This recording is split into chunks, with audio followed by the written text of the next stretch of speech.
Hey, it's Richie. Look, I've washed for supper. I did. 2 baths. No, shower this morning. Came home. We went out to, where did we go? Fort Collins. Pretty cool town up north. Hour ride. And then, that was fun. Then we came home and I took a nice bath with the Epsom salt, relaxed.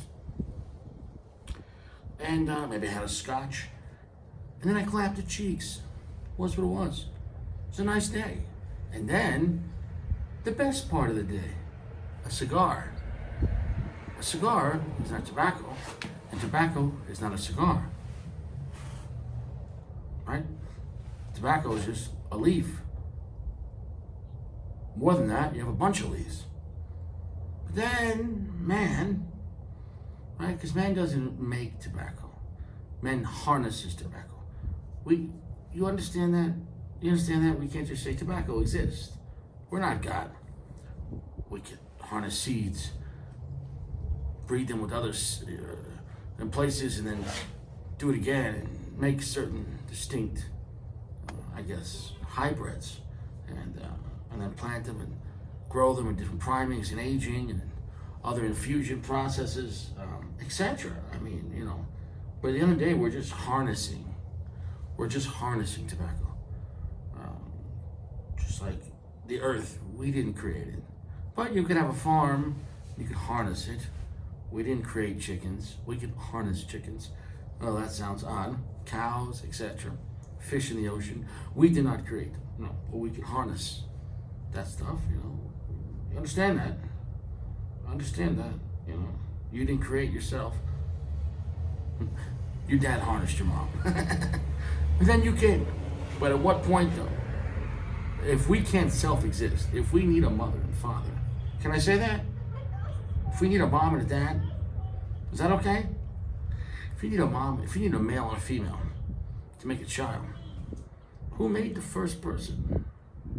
How? We can't, because we can only create someone else, but only after we've been created. Think about it. I'll let you simmer on that shit. Things exist in many forms. You're looking at this. What is this? A cigar. But a cigar has the literal object, a cigar. But a cigar has a word. And in this language, it's C-I-G-A-R. But it doesn't just have a word, a written word. Visually, you also see that written word. It has symbols. But it has a spoken word.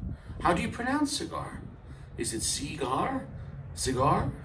You understand that? It has a verbal word. So something exists verbally. Cigar. And then I can write down the word. Cigar. And then I could show you a cigar. But if I said cigar, if I wrote down the word cigar, or if I showed you the cigar, you would still think of the same thing. 3 in 1. Things exist like that, right? And beyond that, then you have the memory. You can remember a cigar you had, right? You can remember in the past tense, but you need to, you understand what I'm trying to say though? This is a knife. This is a knife. The word knife represents knife, right? Verbally, knife. And if I wrote down on a piece of paper, knife. Now, but for example, don't go to a bank and write down on a piece of paper, I have a knife. You're gonna go to federal prison. What I'm trying to say is, whether something exists verbally, in written form, or in the real world, it's all the same. It all exists. For example, did you ever see when cops pull someone over and there might be 2 cops there or 3 cops, and the one cop yells, "Gun! He's got a gun!" Now, the other cop didn't see it, but he heard the word gun. So that word gun reminds him of the letters G-U-N, but also reminds him of a gun. Oh, And that's like tasting flavor. You're not, there's not chocolate in this. There's not pepper in this, but it reminds you of it. Does that make any sense? These are things you need to think about, right? Right? You understand? Like today, I clapped cheeks. Now, I actually clapped the cheeks, but I said I clapped the cheeks. And I could write down, I clapped the cheeks. Now, also, I could draw a picture of clapping cheeks, but that's not right. And that's art. Art is subjective and a totally another concept, okay?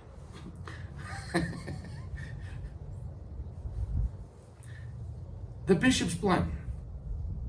A cigar I wanted to try for a while. It is Ecuadorian Habano Maduro. I like that wrapper. It is an Habano binder. I can't say if it's Ecuadorian though, for the binder. I know it's Habano. It feels like a Robusto, or maybe even skinnier. Maybe even skinnier. It feels like Robusto in length. It feels about 5 inches, give or take.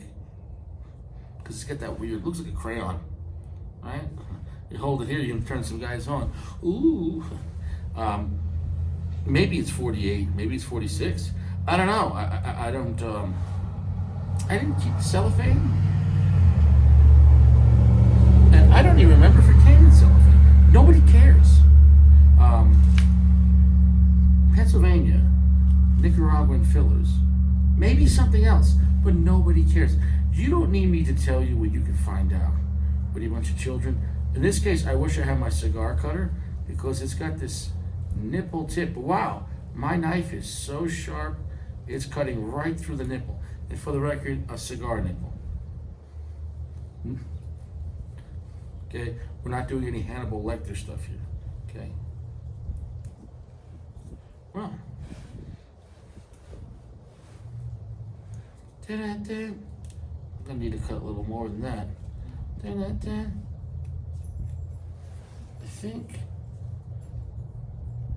think that's actually good. All right. What do I want to do here? Fern pack. It does have. Oh, I dropped that shit. It went under the table. Forget it.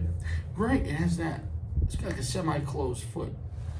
So that's gonna give you a nice little burst, a little zing. And I'm trying to open up the tobacco, which sounds kind of dirty, but I'm looking inside of there. Look at that. Very, like pitch black, dark tobacco. Really dark tobacco. And I wonder if that's Pennsylvania Ligero, because it just looks like one leaf of that. I like Pennsylvania Ligero.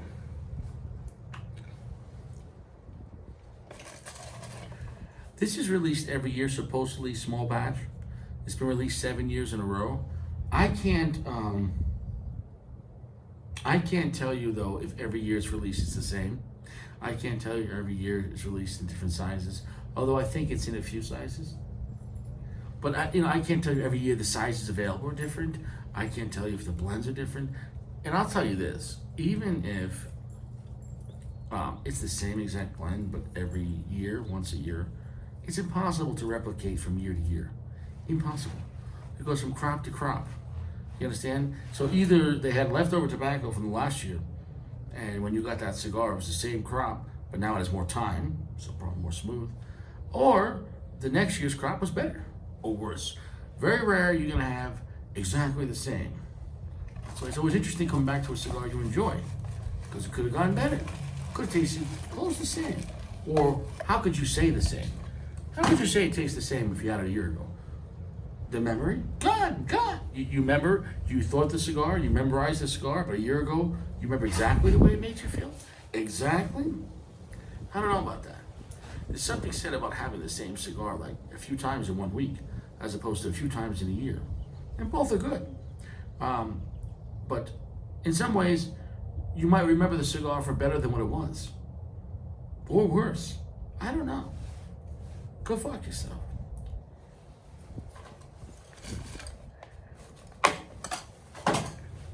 Rather windy.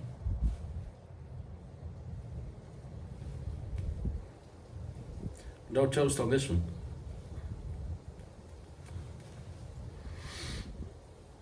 Oh, that's stout.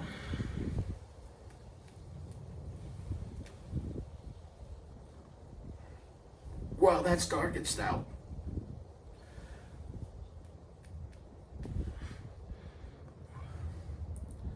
Wow. Wow, that is. The wrapper of this cigar is reminding me a lot of the Punch Diablo, a rather dark, scary cigar. No problem lighting up. So we're gonna let this go. Nice. Nice. Very good job. Wow. Wow, that's dark. 85% darkness. Off the bat, that's a dark cigar. It's dark. It's a dark cigar. Feels like a very dark espresso kind of feeling. Almost like it was a double espresso, and there was no sugar to save it. Wow. Well, it's called Bishop's Blend, and it's showing a very evil bishop with, skull and bones. Of course, they're showing keys, but skulls with the cross underneath is symbol to skull and bones, and with the symbolic bishop hat, and the sacrilegious shit, and then you have the malta cross, etc. So it's a very occultic symbols. Now, in theory, does that mean this guy who makes the cigars in the Illuminati or worships Satan? No. Or maybe he's just, yo, bro, let's just throw any of this cool symbolism and try to be hip. Like, we know what's going on. That's a possibility. He could be just a fucking hipster. Or he also could be sacrificing people on every full moon and worshiping, the Dark Lord Satan himself. Possibly. Maybe. Can't prove it. But if you're constantly putting symbols of death on your cigar, there's a higher chance, let's just say.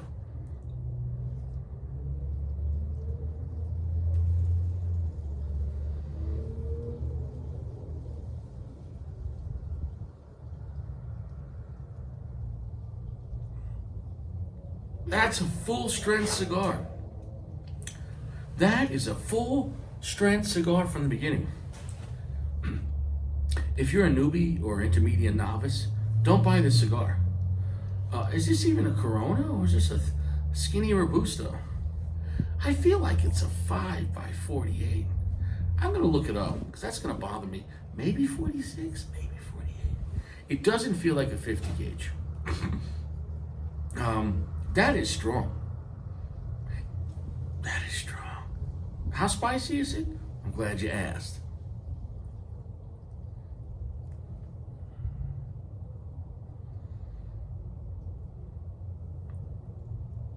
It's quite spicy, but it's darker than it is spicy. Does that make any sense?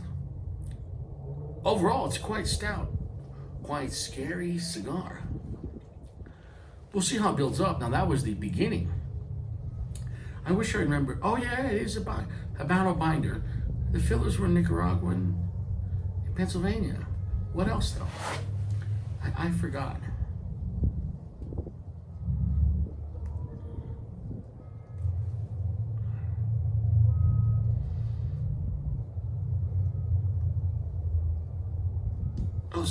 I like this cigar, but it might be too dark and too strong and too heavy for most cigar smokers. Even for guys that enjoy stronger stuff, this profile might be a little bit too much. You understand what I'm saying? It might just be too much, too intense, too dark, too heavy. It doesn't feel like an exotic blend, okay? All right? It doesn't feel magical at all. But if you want full power, right? You know what I'm saying? No. If you're the kind of guy that likes 7.62 going off next to your ears without hearing protection, you'll enjoy this. Perhaps you like a rubber mallet smashing your sack. You might enjoy this. If you enjoy being tortured by ridiculously strong, heavy cigars for no reason, no, these cigars have their place, and I'm actually enjoying it.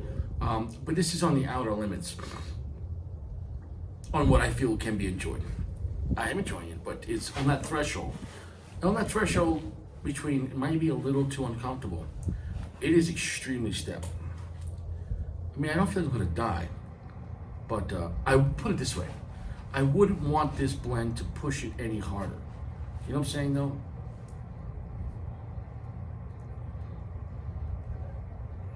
Picture a cigar like a blend, like reloading, and somebody is a normal range of velocity, chamber pressure, and weight for a certain caliber or any caliber.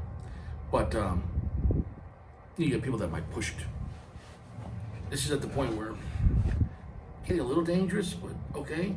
But if you push this blend any hotter, you know, your Glock frame might blow out. You get what I'm trying to say? Because it's not a fully supported chamber. Now, I don't know about the Gen 5s though. Maybe the Gen 5s, they added a fully supported chamber, I don't know. Don't quote me on that, I don't know.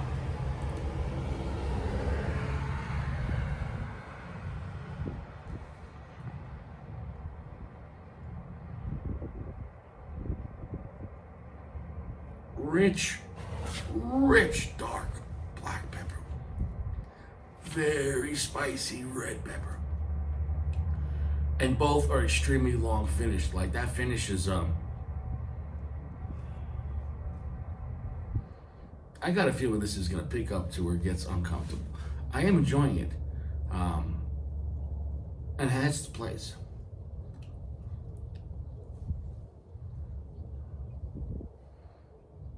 It's quite impressively strong.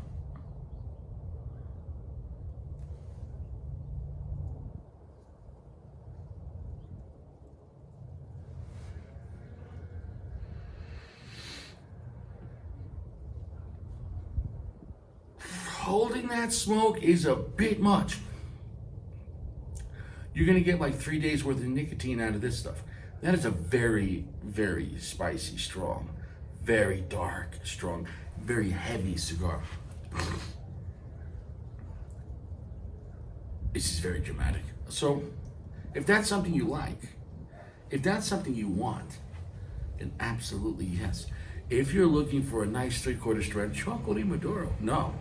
You're gonna throw this out. You're gonna be like, what is this? This is pushing it. Now, this is not pushing it, this is enjoying it. We picked this up on sale for $27.99. That's Dewar's 12-year. I love Dewar's 12-year Scotch. True Scotch, double aged for extra smoothness. This is up the blended 12 years. I think the Dewar's 12 is the perfect Scotch at the perfect price. If you're looking for something very reasonably priced, I prefer Dewar's 12 over Johnny Walker 12. But I don't know. When it comes to Dewar's White Label, which is equivalent to Johnny Red, 6-year aged Scotch, at that point, it's such a young Scotch. You know, it's fiery. It's very uncouth, very raw power. And as long as it's cheap and if that's what you want, fine. I mean, there's a time and place for cheap Scotch. Because it's not, when you say cheap Scotch, it's not like Johnny Red or Dewar's is like garbage. It's not. It's very young Scotch, so it's very raw. 6 years for Scotch is not that long. 12 years for Scotch is around that perfect era, 12 to 15, because you go so much age, you get to 18, 20, 25 years for Scotch, it becomes very smooth, which is great. And you'll get a lot of character, but it loses a lot of balls. I feel like 12 to 15 year Scotch is in its prime. It's smooth, but still got a lot of balls. Smooth balls.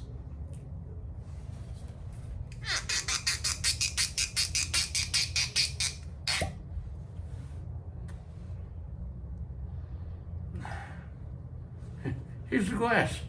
No, just kidding.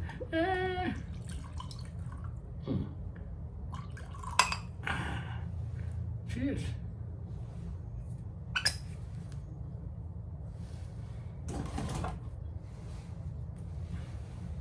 Yeah, Johnny, Dewar's 12.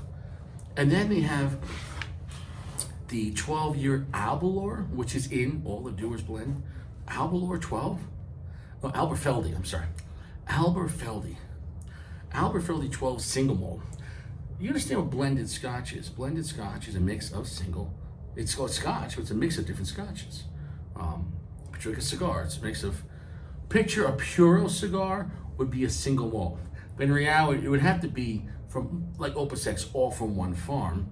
And in theory, all from one crop, from one yield. Right? Because when you have single malt, you have single malt and you have single barrel, single cask, where all the single malt scotch came from one barrel that was aging, as opposed to a single malt scotch that they aged 40,000 barrels and they blended all those 40,000 barrels of the same shit, so it is single malt, and then you got it from there. So that's single malt, but single cask is supposedly even whatever, 6 to 1, half the other, who gives a shit? But it's something. There is a difference. Picture like if you have one guy making all the cigars, or one guy hand fitting, hand crafting legally with a license, a firearm. Like if you ordered a custom 1911, it's more, has more characteristics. It's unique. It's only yours is like that. But you got to pay more for that shit. And is it necessary? No. Is it cool? Sure. So a blend, you have mix of scotches, but then there's two different kinds of blends. There's blended Scotch whiskey, and then what's the other one? I'm gonna fuck it up. But the point is, there's whiskey that's blended with scotches. So let's say you have 4 scotches, but they also might add in a grain whiskey. And what exactly does just a grain whiskey mean? You'd have to ask a whiskey guy. That being said, though, is that like guys that sell yayo and they chop it up with baby powder and they're like, baby powder, baby. They use it. Baby powder. I don't know what the fuck they chop it up. I don't know. I saw it on TV. Anyway, I don't do drugs. The point is, though, flour. Anyways, watching too much Scarface. So you could have a blend, like Johnny Green is a blend of only 4 scotches. So that's I guess a more pure blend, blended scotch. But then there's blended scotches. Yes, okay, so I think it's blended Scotch whiskey and Scotch whiskey. No, that doesn't make any sense. I'm gonna fuck this up. I'm gonna Google it. Anyways, you understand the difference? And not that it matters to me, because I love Johnny Black, but that's blended whiskey, and with some grain whiskeys. Anyways, did you learn something today? I feel like I learned something. Cheers to your balls. This is an extremely dark cigar. I'm in the first third, and it's if you want that kind of party, right? Like, don't go to a fisting party if you just wanted to give out high fives. You know what I'm saying, though? You asked for this cigar. It's got a skull and like a satanic priest look. If you want this kind of cigar, it is not sweet. There's no forgiveness in this cigar. Let's try a sip of Johnny Dewars. Johnny Dewars. Dewars 12. I'm mixing Johnny Dewars. Johnny Dewars. That sounds like a guy from the mob. Yo, Johnny Dewars. That guy did a lot of people. I'm telling you, he's got like 18 bodies last week. Johnny Dewars, man. He just does. He just does. Just do it, man. Just do it. And then you see in the corner the guy, some guy at the bar from like Nike's on his lunch break. He's like, that's a good phrase. Just do it. Can I copyright that? Johnny Dewars. I find the Dewars 12 much more balanced. Sweet. It still has balls, but more sweet and balanced than the regular Dewars white label, which is 6-year.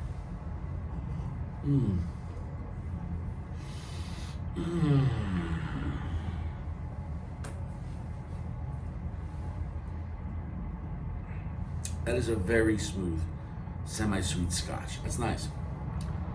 Aged in hand-selected reserve cask for 12 years. This whiskey has been long admired as the ancestor. I'm not sure this is the 12 years, but it says selected oak cask. So I'm not sure if the regular one is selected oak cask. I don't know how you become an oak cask and get selected. They're like, nope, nope, yes, no, yes, yes, no. And then you see that they take out the selected oak cask, and the ones left behind, they're like, what's gonna happen to us? And some guy behind him is like, oh no! wasn't selected. Make it quick. So we're back. As the sun sets, it's more appropriate for this cigar. Perhaps this is a midnight cigar for a midnight mass. It is a super dark, super heavy, very black pepper forward, spicy cigar. Yeah, it's like 90-95% darkness. As we got past the first third, this thing didn't let up. So it's impressive in that point. Although overall, I feel it's not an impressive blend. It does one thing right. You know, it's very dark with a lot of strength, you know, but if that's what you're looking for, then yes. You know, if you like the Punch Diablo, cigars like that, you get what I'm saying though? Maybe some of the more old school La Bambas. With those ones I found more spicy, like extremely spicy. But this is a very dark cigar. So if that's your cup of tea, or a cup of very dark coffee, then you'll like this cigar. At the same time, it cost me about $15 out the door. So I don't think there's any value in this cigar. In my opinion, that's a lot of money to pay for just a one-sided stick. It's it is what it is. So I gave you the warning of the cigar, not for newbies. And at the same time, though, I feel like expert level guys want a little more out of a cigar.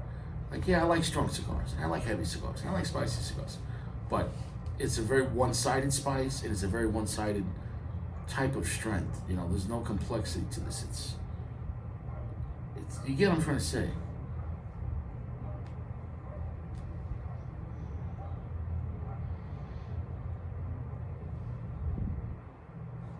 Shit. So, if you like that, then get it. Although there's other cigars I'd rather have. So where would it be? I think honestly a 4.0 out of 5. So not high praise, although I'm not going to really speak badly about it because the cigar is accurate. It's called Bishop's Blend, but it's got, like, you know, satanic imagery. So, you know, it's appropriate to what they're trying to represent. A dark, scary cigar. Sure. Sure, it's got that.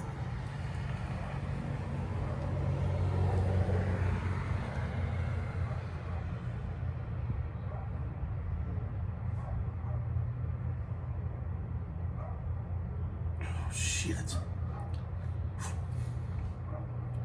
So if you're looking for a cigar to make you sweat, if you're looking for a cigar to give you nightmares, sure, make sure you eat before you have this. I can't stress that enough.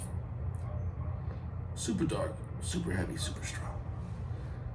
Not complex. No joy. No happiness. No sweetness.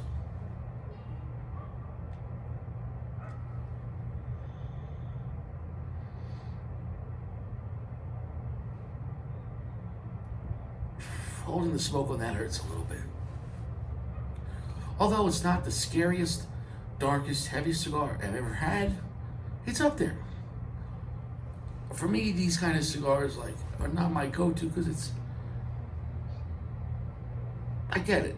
You know, if you like torture, sure, then sure. But I could call my ex for free. And I'd pay $15. On that note, I'll see you around. You stay fresh. Take it easy, huh?